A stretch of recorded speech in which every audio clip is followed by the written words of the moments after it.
אזרחי ישראל,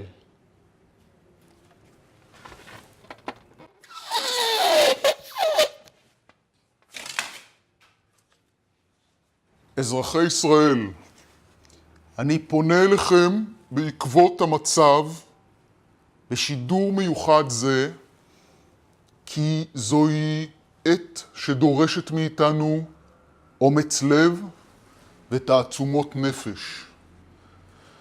זה זמן בו אנו חייבים להתלכד, לחזק איש את רעהו ולגלות ערבות הדדית.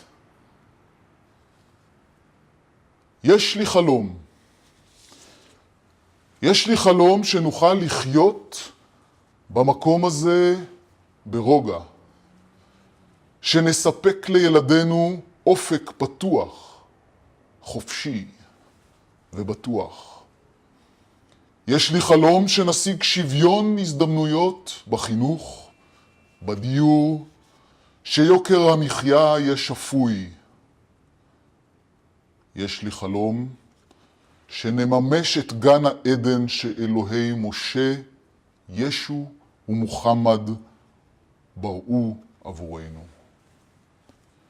אזרחים יקרים, הגיע הזמן להיות נחושים למציאת פתרון לסכסוך המתמשך בינינו לבין העם הפלסטיני.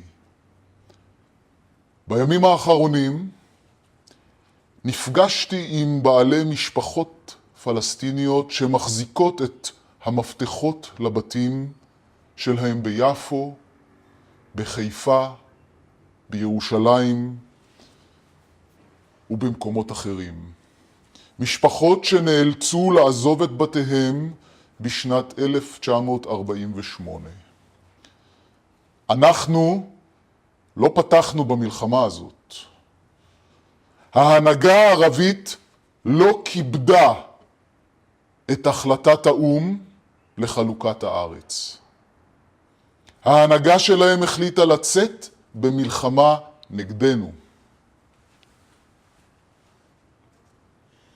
הם חשבו שהעם היהודי בפלסטינה יובס, אבל הם טעו, ואנחנו ניצחנו. ובנינו מדינה לתפארת, והעם הפלסטיני שילם מחיר יקר מנשוא. אני חייב לשתף אתכם, כנראה בעקבות פגישותיי האינטנסיביות עם משפחות העקורים, חלמתי חלום. חלמתי שהערבים כבשו את שכונת ילדותי בירושלים. נאלצנו לברוח. השארנו הכל מאחור. חשבנו שנחזור אחרי כמה ימים, אבל זה נמשך ונמשך. יש לי צמרמורת שאני נזכר בחלום. יום אחד, אחי ואני התגנבנו לשכונה. הצצנו לבית וראינו ילדים ערביים בחדר שלנו. הם צבעו אותו בתכלת, בתכלת, דומה לצבעי הדגל שלנו. רציתי לצעוק, אבל לא יצא לי קול. אפילו יוני נראה מבוהל. השאיפה של בני העם הפלסטיני לחזור לבתיהם אינה ריאלית מבחינתנו. מאות אלפי פלסטינים איבדו את בתיהם ב-48. עבורם, מן הסתם היה זה אסון, טלטלה, שינוי פתאומי של כל עולמם. אני מבין את זה. צר לי על אותן משפחות. ליום העצמאות שלנו הם קוראים יום הנכבה, יום האסון. אני מכבד את ההגדרה שלהם. הגעתי להכרה שאותן משפחות צריכות לקבל פיצוי ריאלי. אני רוצה להדגיש שמדובר בעיקר בפיצוי למשפחות עצמן. לאפשר להן לבחור כיצד ייראה עתידם. אני יודע שחלקכם חושבים שהמחשבה הזאת נשמעת הזויה. אתם אומרים, זו לא בעיה שלנו שהם פתחו במלחמה, אבל לצערנו זו גם בעיה שלנו. חלקכם אולי אומר, מדובר בסכומי עתק שלא נוכל לעמוד בהם.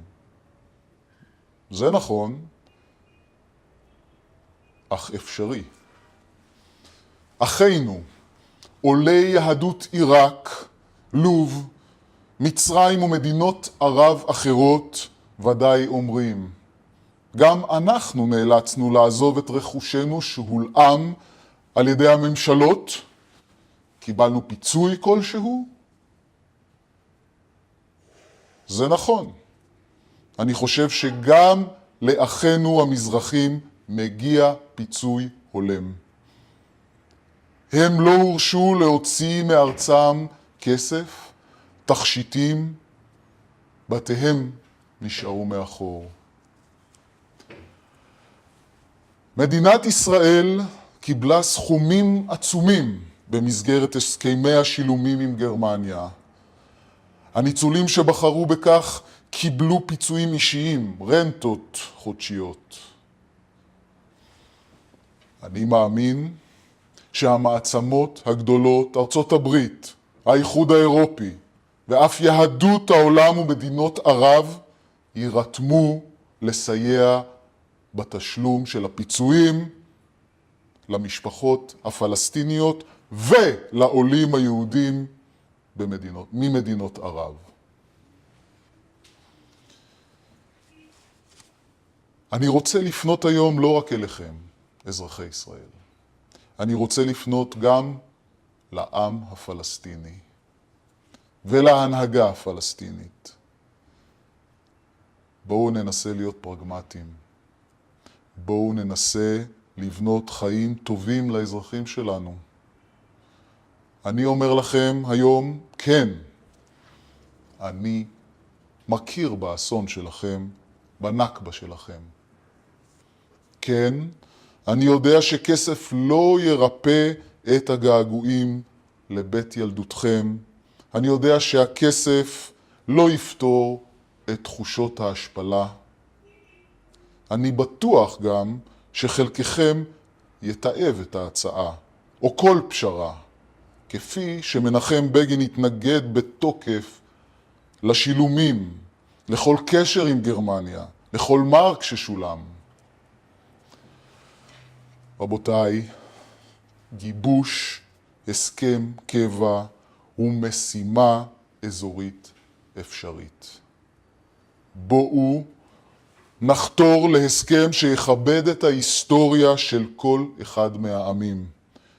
הסכם בו לא רק הממשלות יזכו למענקי פיתוח, אלא גם אזרחינו שנפגעו וסבלו באופן אישי, יקבלו אפשרות לבנות את בתיהם וחייהם ברווחה.